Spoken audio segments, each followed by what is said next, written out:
sekarang kita akan masuk ke segmen berikutnya, yaitu storytelling. Dan storytelling zaman sekarang ini sangat-sangatlah penting dan banyak sekali dilakukan pendekatan seiring dengan munculnya digital, maka tiba-tiba storytelling menjadi primadona dalam berkomunikasi untuk mengiklankan sebuah brand. Kenapa demikian? Karena storytelling adalah karena orang sudah mulai muak dengan iklan. Karena itulah storytelling adalah cara mengemas sebuah iklan supaya tidak berasa seperti iklan atau tetap diketahui sebagai iklan, tapi orang tetap menerimanya dengan baik. Storytelling. Storytelling itu apa sih sebetulnya? Storytelling itu gampangnya adalah mendongeng. Nah, setiap kali ngajar off air ya, saya selalu tanya sama orang. Kalian suka didongengin atau tidak? Nah, pernah suatu hari saya ngajar storytelling di Jakarta Timur. Pesertanya anak-anak milenial yang rata-rata umurnya di bawah 25 tahun. Kemudian saya nanya, siapa yang pernah didongengin sama orang tuanya? Tahu nggak teman-teman semua? Dari 60 orang yang hadir, hanya 2 orang yang angkat tangan. Dan ketika 2 orang itu saya tanya, jadi yang menceritakan dongeng itu ibu kamu apa bapak kamu? Oh, bukan ibu, bukan bapak, tapi mbak saya. Oh, maksudnya ART kamu? Iya, pembantu saya yang ceritain. Oh, oke. Yang satu lagi, yang ceritain bapak apa ibu? Bapak sama ibu nggak pada cerita. Yang ceritain saya adalah kakek saya artinya. Oh, oke. Dan terus terang saya prihatin banget. Kenapa saya prihatin itu? Bahkan ketika saya menunjukkan keprihatinan saya, itu ada seorang milenial ya, yang salah satu orang yang paling vokal di situ. Dia bilang gini, Om kenapa harus prihatin sih? Untuk ini kan teknologi udah hadir sangat canggih gitu ya. Kita nggak perlu lagi cerita bapak atau ibu. Kita cukup lihat YouTube, kita terhibur juga, kita hari tidur gitu. Dan itu mendengar jawaban itu saya semakin prihatin gitu. Saya bilang ke dia, coba dengerin saya ya. Saya waktu itu agak emosi gitu. Tapi saya tahu saya nggak bisa nyalain mereka gitu. Karena pemahaman keliru itu memang bukan salah dia gitu. Saya bilang ke dia, teman-teman sekalian, ketika ibu kita mendongeng, itu bukanlah mengantarkan supaya kamu tidur. Tapi dia sedang menanamkan nilai-nilai baik. Ketika orang tua sedang mendongeng, anak kecil itu kan masih kecil. Anak kecil itu seperti kertas putih yang belum dituliskan. Jadi alangkah baiknya kalau kertas putih yang belum dituliskan itu, biarkan ibu kita yang menuliskannya pertama sekali. Kalau ibu kita yang menuliskannya pertama kali, itu pasti adalah fondasi nilai-nilai baik sebagai bekal kita ketika kita menjalani kehidupan di luar rumah. Nah, supaya anak kecil itu senang, dikemaslah yang namanya dongeng. Itu sebabnya dongeng itu kebanyakan bercerita tentang si baik melawan si jahat. Tapi intinya bukan ceritanya.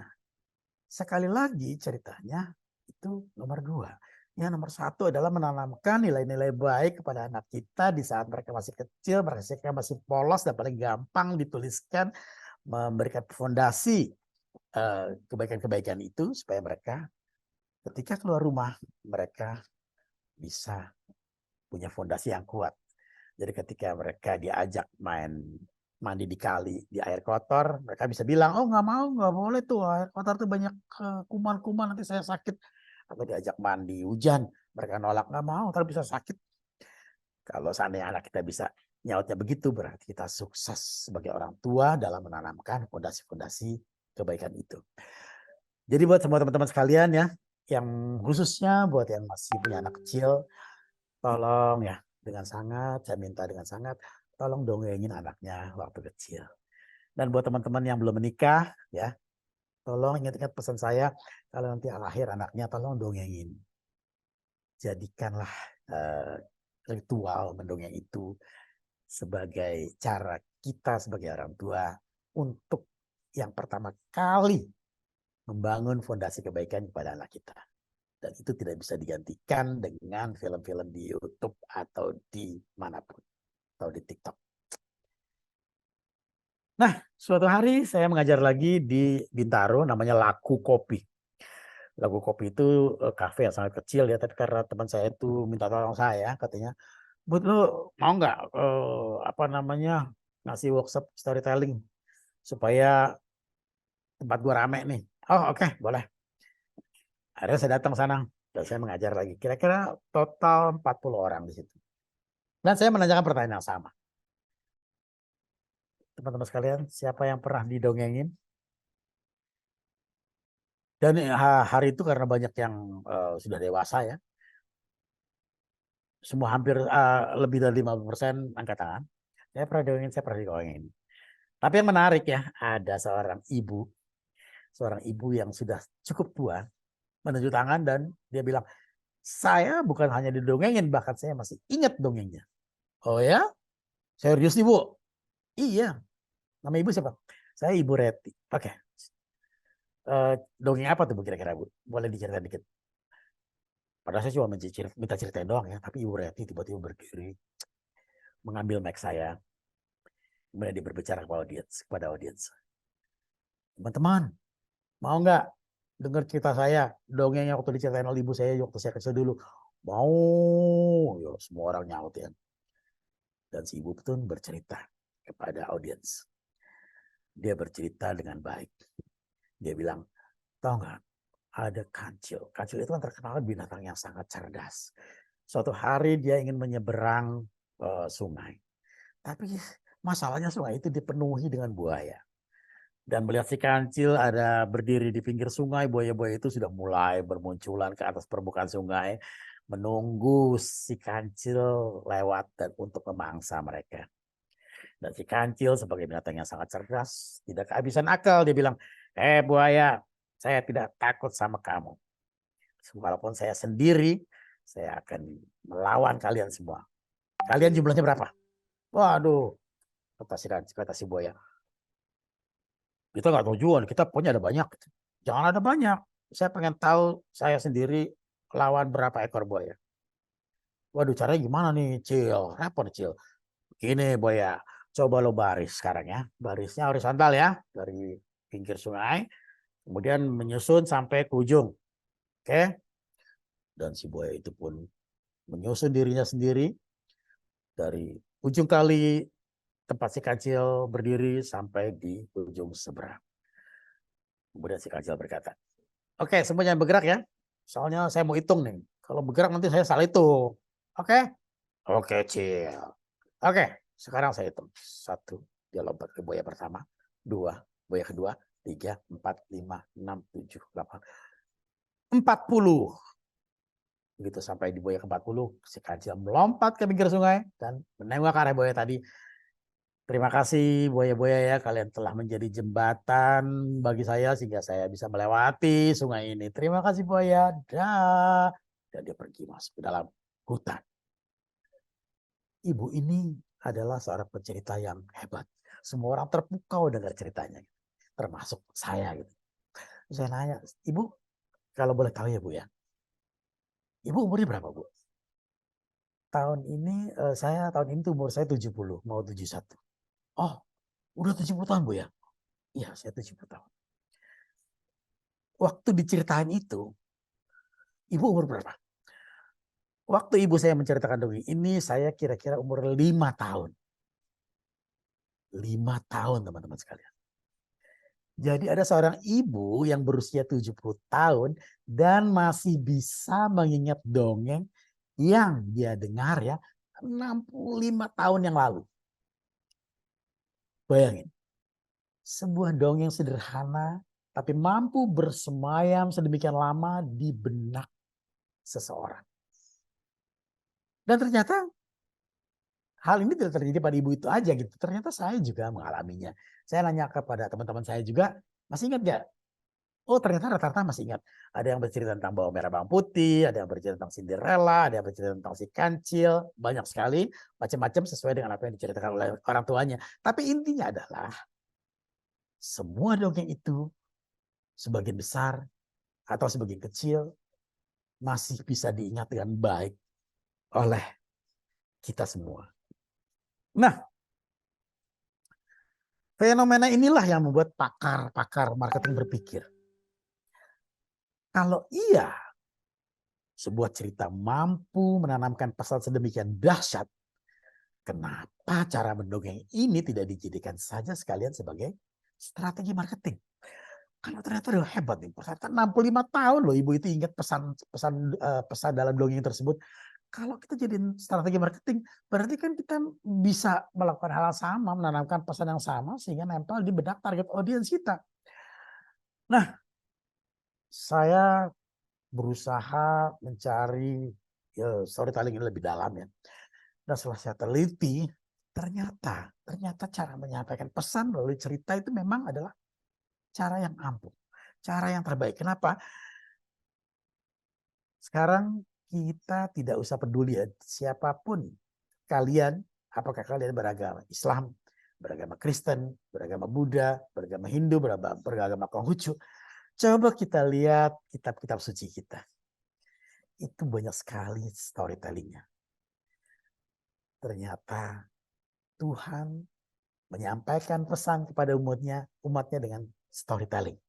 Jadi kesimpulannya adalah kalau Tuhan saja menggunakan storytelling sebagai cara menyampaikan pesan, maka saya yakin bahwa itu adalah cara menyampaikan pesan yang terbaik. Dan ini saya bikinkan ininya, formulasi kalimatnya.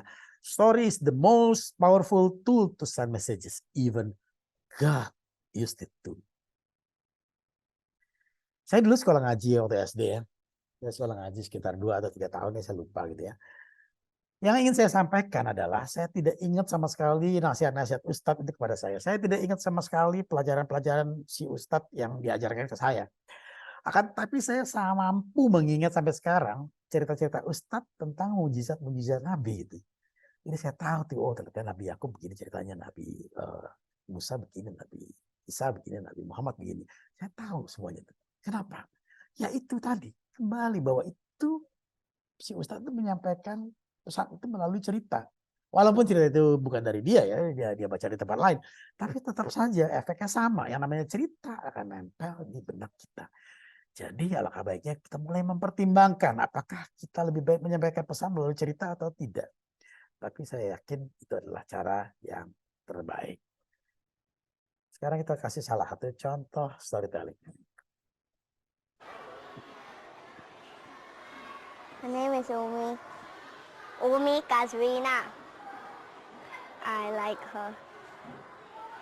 Why do you like her? She wears earrings, she ties a ponytail. She's pretty. What do you wish you could say to her? Do you want to come on a date to a romantic dinner? And does she know you like her? No, I keep it a secret. Why? I don't want the whole world to know Why not? because everybody will laugh at me. Why should they laugh at you? Huh? Why should they laugh at you? She doesn't like me. She doesn't like you? My name is Umi Kazrina. Who's your best friend? Tanang. Han Hongming? Do you like him? Do you have a boyfriend? Who's your boyfriend? Tanang.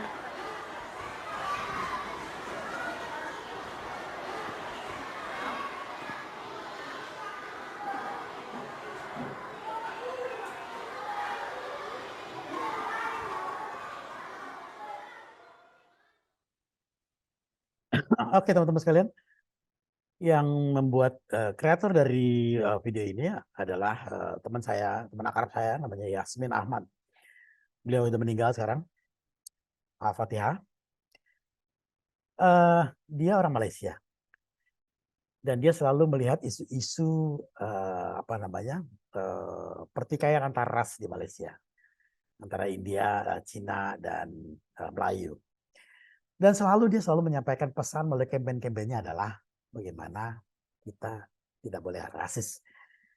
Dan dia menyampaikannya dengan cerita, dengan menghadirkan dua anak kecil, yang satu Melayu, yang satu Cina, yang satu Tan Hong Ming dan Umi. Dan di endingnya dia bilang, anak kita tidak memperdulikan warna ketika bergaul satu dengan lainnya. Dan kita perlu melestarikan pemahaman itu. Nah, itu dia bekerja sama dengan Petronas ya untuk membuat kampanye. Luar biasa. Dan hampir semua kampanye-kampanyenya begitu ya, sampai dia juga membuat film sinema, dan film-filmnya juga rata-rata pesannya tentang anti rasis. Jadi ciri-ciri umum storytelling. Kekuatannya ada pada cerita. Brand sering muncul belakangan. Kalau tadi kita lihat cerita tentang Tan Hong Ming tadi ya, kita lihat logo Petronas hanya ada di belakang dan tidak disebutkan. Jadi kekuatannya ada pada cerita. Jadi kalau brand muncul, seandainya brand terpaksa harus muncul di depan, maka kehadirannya akan menjadi bagian dari cerita itu. Sehingga walaupun orang tahu itu iklan, tapi nuansa ceritanya jauh lebih tinggi daripada iklannya. Sehingga orang masih mau mendengarkan pesan kita. Jadi walaupun brand kelihatannya seperti by the way gitu ya, tapi sebenarnya kehadirannya kuat. Jadi ketika orang sudah muak dengan iklan, kita agak sulit memasukkan brand kita ke benak target audience. Karena itulah kita butuh cerita. Cerita yang menarik akan membuat target audience membiarkan cerita tersebut masuk ke dalam benaknya. Dan target audience tidak merasa bahwa ketika dia membawa cerita itu dan menyimpan cerita itu dalam benaknya, bahwa sebenarnya brand kita juga ikut terbawa dan ikut tersimpan di dalam benak target audience tersebut. Kenapa demikian? Karena brand diperlakukan secara netral. Tidak berteriak-teriak, Petronas, pakailah Petronas. Petronas, nggak ada itunya. Sehingga konsumen tidak merasa bahwa itu iklan. Brand tidak diperlakukan sebagai hero. Tidak diperlakukan sebagai panglima komunikasi, tapi panglimanya adalah ceritanya. Dan surprise-nya tinggi sehingga orang mau nge-share. Insya Allah. Sebelum kita membahas lebih jauh tentang storytelling, ada baiknya kita memetakan dulu ya cara-cara berjualan orang sebelum ada sebelum strategi storytelling ini menjamur. Hal yang sangat biasa yang dilakukan orang adalah rough selling. Rough selling adalah cara-cara berbisnis dengan, buat saya ini cara yang sangat kasar ya. Saya sangat tidak menganjurkannya gitu. Dan biasanya rough selling ini dilakukan oleh perusahaan-perusahaan asuransi atau produk-produk MLM. Itu sebetulnya yang salah bukan brandnya, yang salah bukan produk asuransinya, tapi sebetulnya strategi marketing dari salesnya itu yang buat saya tuh ngaco banget itu. Jadi saya sering sekali waktu itu diundang oleh teman saya, Bud, hari Sabtu bisa nggak ke rumah gue? Jam berapa? Jam 4 sore. Oke, jam 4 sore. Tapi nggak jadi deh, rumah lo jauh. Kecuali kalau lo mau ngasih duit sama gue gitu. Tenang aja, Bud. Ini bisnis. Lo pasti dapat duit. Oke, apa sih itu? Lo bisa cerita nggak sekarang? Nggak bisa. Nanti semuanya akan diceritakan pada semua teman-teman dengan detail ceritanya begini. Sekarang gue nggak bisa cerita. Nah, karena ada iming-iming bahwa saya akan mendapatkan keuntungan, akhirnya saya datang tuh hari Sabtu jam 4 saya datang. Dan saya waktu itu belum punya mobil, sehingga saya harus naik bus, habis itu nyambung angkot, habis itu lanjut lagi dengan ojek. Begitu sampai di rumahnya saya ngelihat, ternyata bukan saya doang yang diundang, ada sekitar 12 orang. Nah, di saat yang telah ditentukan, si teman saya itu presentasi ternyata, dan ternyata dia ngejual produk MLM. Dan yang paling bikin saya sakit hati adalah karena dia tidak mau ngasih tahu saya gitu ya. Itu adalah undangan yang ketiga dari brand tersebut. Jadi saya 3 kali kejebak Gara-garanya adalah karena si pengundang tidak menyebutkan brandnya. Akhirnya saya pulang dengan kesal gitu ya.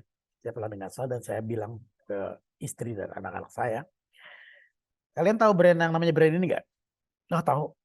Oke ya. Mulai sekarang ayah larang kalian memakai brand tersebut.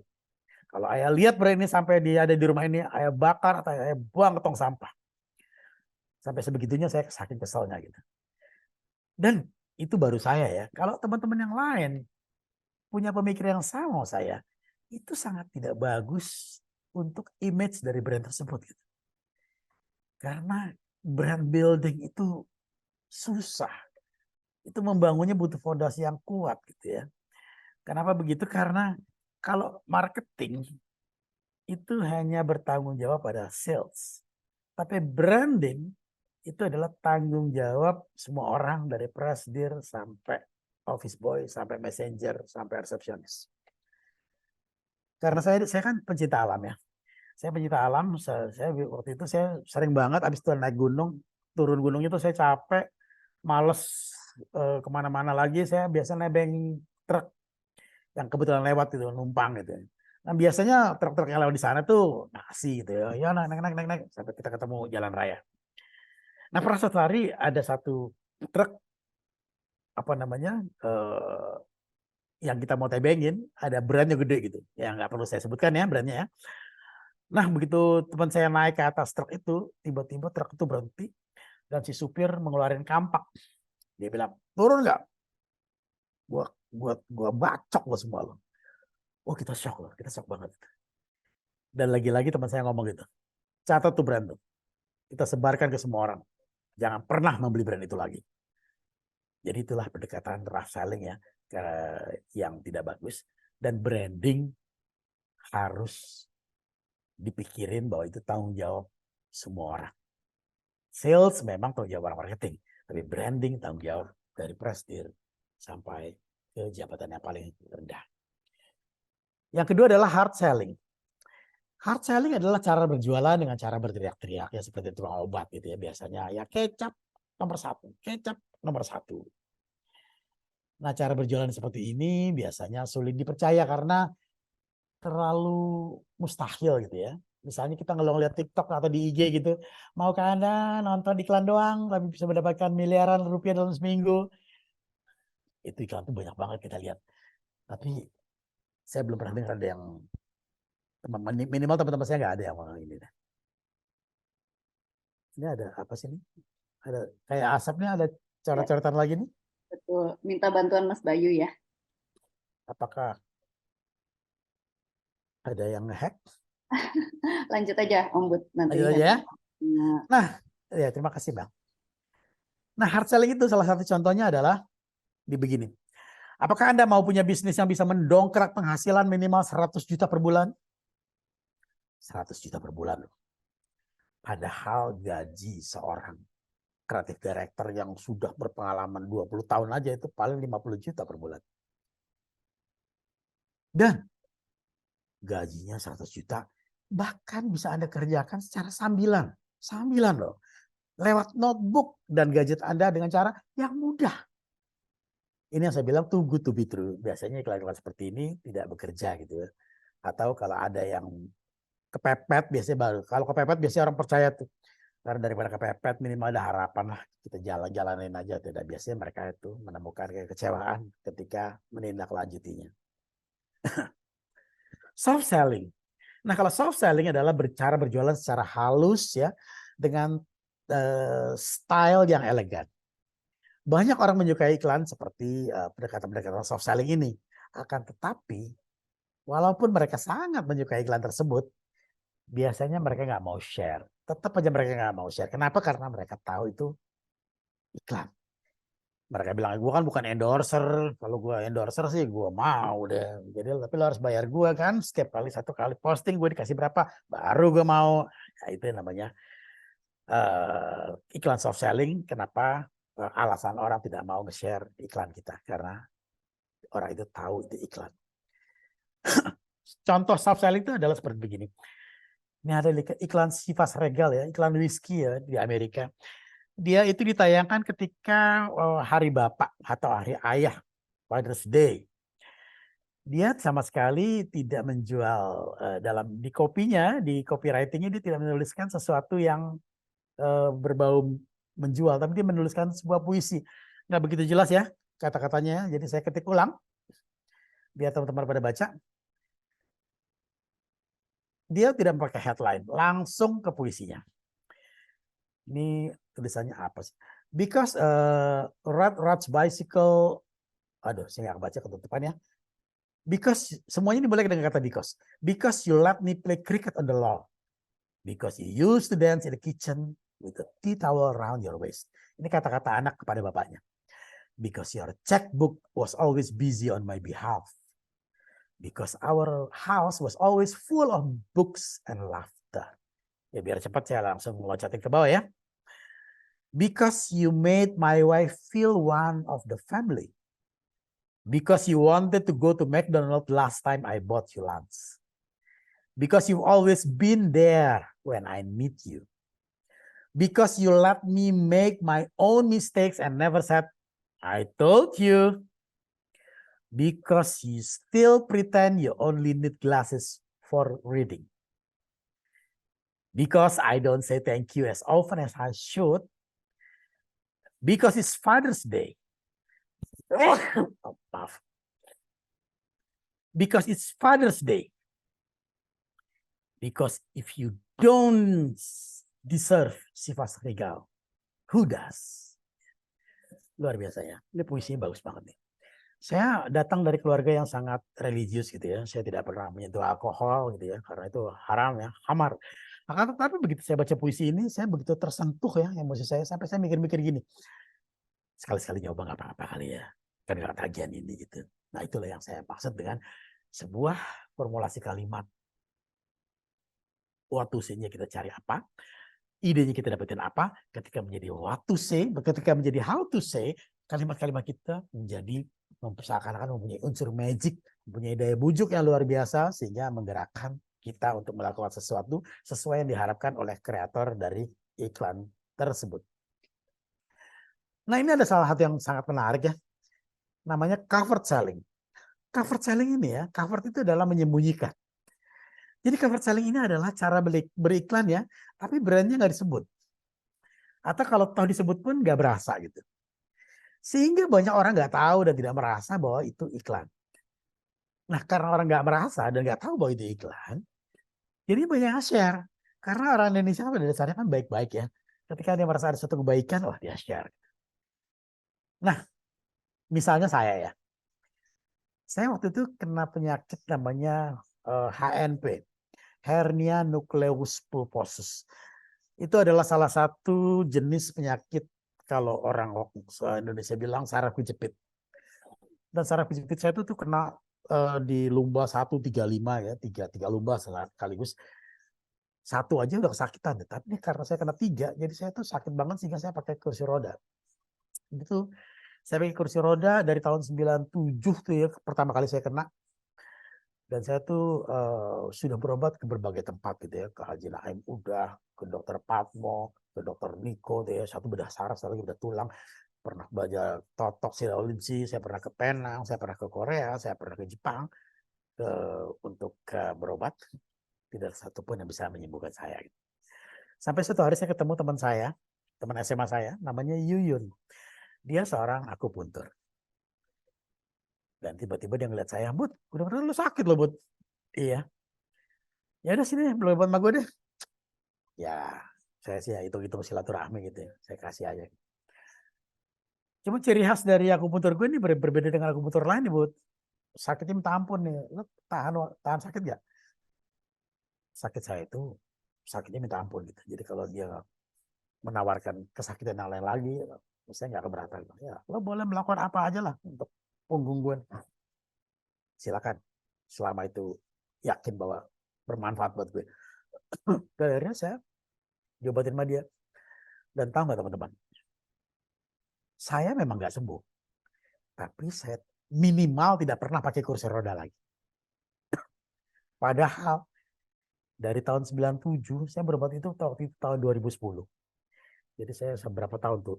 Lama sekali. Dan saya udah habis miliaran uang gitu ya karena Udah belasan tahun saya menderita sakit itu. Udah miliaran duit habis. Dan akhirnya saya disembuhkan oleh teman saya sendiri. Dan hebatnya lagi teman saya itu tidak mau dibayar. Wah itu berkah banget kan. Saya maksa-maksa, Yun, ayo dong Yun. Gue kan kalau mau berobat di tempat lain, gue kan bayar mahal nih. Enggak boleh. Pokoknya kalau lu bayar gue gak mau kenal lo lagi. Gitu. Ya udah, akhirnya saya berusaha berpikir. Saya diskusi sama istri saya. Kenapa ya? Bagaimana cara balas jasa Yun? Maaf, sebentar ya. Istri saya bilang, Bud, lo kan orang iklan. Bekerjalah dengan apa yang kita bisa dan bekerjalah dengan apa yang kita punya. Kalau lo bisanya dia nggak mau dibayar dengan iklan, dengan uang, dia bisa bayar pakai iklan. Nah, istri saya betul. Akhirnya saya menggunakan strategi cover selling. Saya menuliskan berupa artikel di Kompasiana waktu itu. Saya tulis bahwa saya menderita sakit HNP, dan saya menceritakan bagaimana menderitanya, bagaimana saya berobat kemana-mana, dan tiba-tiba saya disembuhkan oleh seorang teman saya. Dan saya tidak menyebutkan namanya, dan saya tidak menyebutkan nama kliniknya. Saya juga tidak menyebutkan bayarnya berapa. Semuanya tidak saya cuma cerita aja begitu. Dan apa yang terjadi? Ternyata saya mendapatkan ribuan ya, garis bawah ya, bukan ratusan, bukan puluhan. Saya mendapatkan ribuan DM, baik itu di Facebook, TikTok, di Twitter, di segala macam tempat, di semua sosial media yang saya miliki. Ternyata orang yang sakit saraf kejepit seperti saya itu banyak. Dan ketika saya kasih tahu, mereka semua berbondong-bondong ke Yuyun, akupuntur teman saya itu. Ada dari Korea, ada yang dari Dubai, ada yang dari Tokyo. Ya, mereka orang-orang Indonesia yang bekerja di sana. Dan si Yuyun nelfon saya, Bud, aduh terima kasih Bud, gara-gara lo nih, gara-gara tulisan lo nih, sekarang gue jadi banyak pasien, pasiennya rata-rata hampir semua kayak lo gitu loh. Padahal sebetulnya dia tidak hanya menyembuhkan saraf kejepit, ada banyak sekali yang dia sebetulnya bisanya tuh banyak sekali ya, semua jenis penyakit bisa. Cuma gara-gara saya menceritakan pengalaman saya, jadi yang datang sejak itu adalah orang-orang yang kena saraf kejepit semua. Dan berbeda dengan soft selling, cover selling ini banyak sekali yang nge-share. Bahkan pernah suatu hari ya, saya lagi berenang ya, saya berenang ketemu Iwan Fals. Saya ketemu Iwan Fals, saya ngobrol-ngobrol sama dia. Si Iwan cerita nih Bud, anak bini gue nih kena sakit saraf kejepit nih. Oh iya, sama gue juga. Tapi gue udah sembuh. Bener loh? Iya. Gue pernah nulis di Kompasiana gitu. Oh itu tulisan lo ya? Gue udah baca tuh. Jadi ternyata cover selling itu sangat shareable. Semua orang langsung nge-share ke semua grup WhatsApp yang dia miliki. Kali ada yang butuh, apalagi kalau ada yang teman yang betul-betul kena. Lu coba nih, teman gue nih Budiman Hakim nih pernah ini barangkali bermanfaat. Jadi cover selling ternyata sangat potensial untuk di-share. Sayangnya pendekatan seperti ini tidak disukai oleh marketing director. Karena marketing director tuh hitungannya kan sebetulnya ya sangat jual beli gitu ya. Gue beli apa, dapat berapa gitu. Jadi kalau gue udah bikin gue mau bikin meng-hire lo sebagai agency, sebagai tim komunikasi, kalau gue bayar segini berarti lo harus menyebutkan brand gue sekian banyak gitu. Itu aja untung rugi kalau si marketing director. Karena itulah cover selling sangat tidak laku untuk mengiklankan sebuah brand. Karena kenapa? Karena marketing directornya belum punya pemahaman bahwa sebetulnya itu cara yang paling ampuh. Khususnya di digital. Karena digital itu kan media interaktif.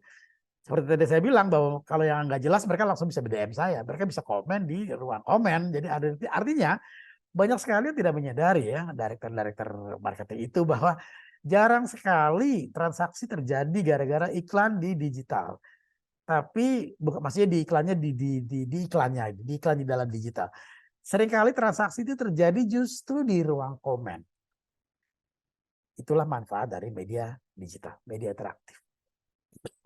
Ketika menawarkan sesuatu, berapa harganya nih?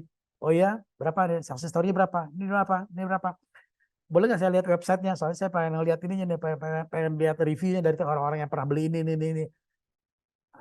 Setelah terjadi percakapan di ruang komen yang panjang, barulah terjadi transaksi. Itulah yang membedakan digital dengan iklan-iklan tradisional. Jadi kita nggak usah khawatir barang kita tidak laku gitu. Tapi jangan lupa menggunakan ruang komen, karena ruang komen itu adalah cara kita mendekatkan diri dengan perspektif consumer, dan jangan sekali-sekali dijawab oleh robot, karena konsumen nggak suka. Harus dijawab sendiri oleh manusia. Dan kita menceritakannya, dan kita manjakan dia seperti orang yang datang pakai Alphard ke matahari tadi. Pembeli adalah raja. Ya kita bahagiakan dia sehingga dibeli. Dan tidak ada seorang pun calon pembeli yang senang dilayani oleh robot. Oke. Nah, berdasarkan pemikiran ini, pemahaman inilah, maka muncul yang namanya storytelling.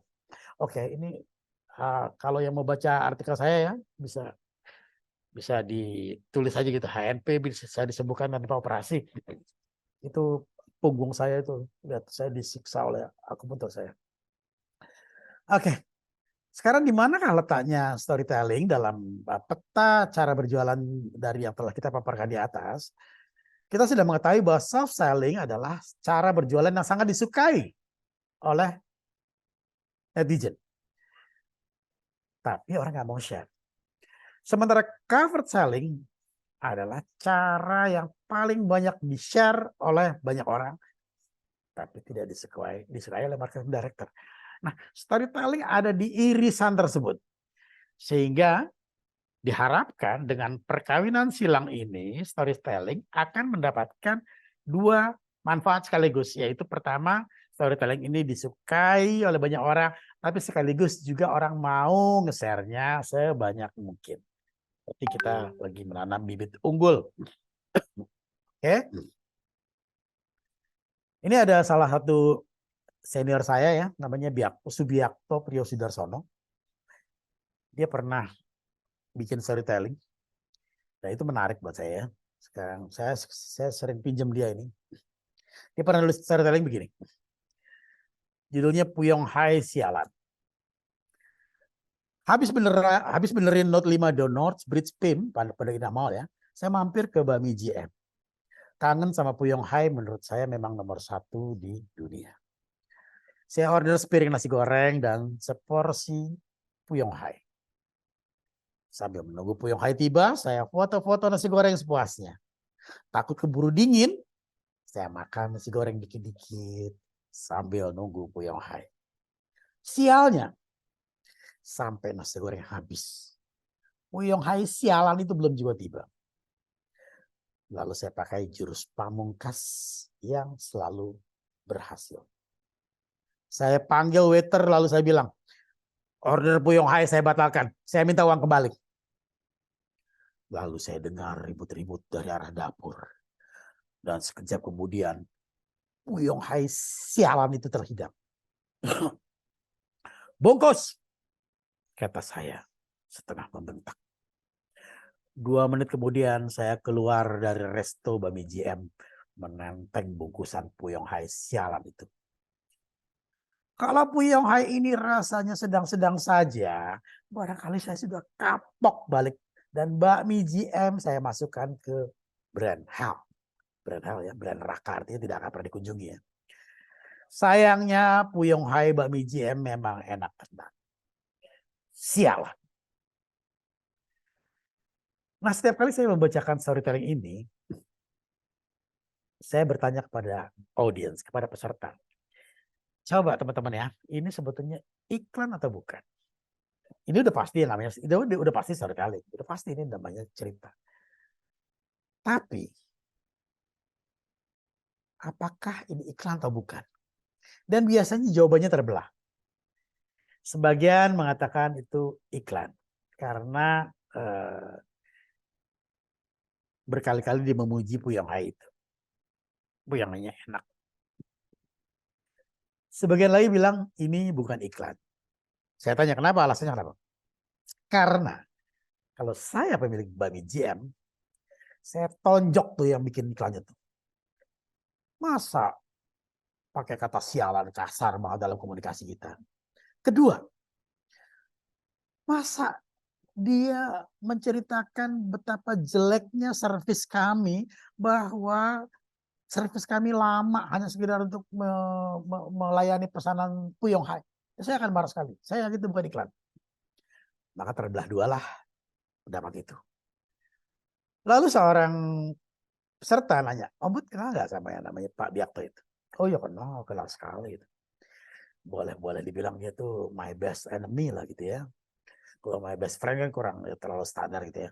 He's my best enemy. Kalau saya telepon atau saya WA pasti dijawab. Oke, kenapa nggak Ombud tanya sama dia? Sebetulnya itu iklan atau bukan? Jadi begini ya teman-teman sekalian ya.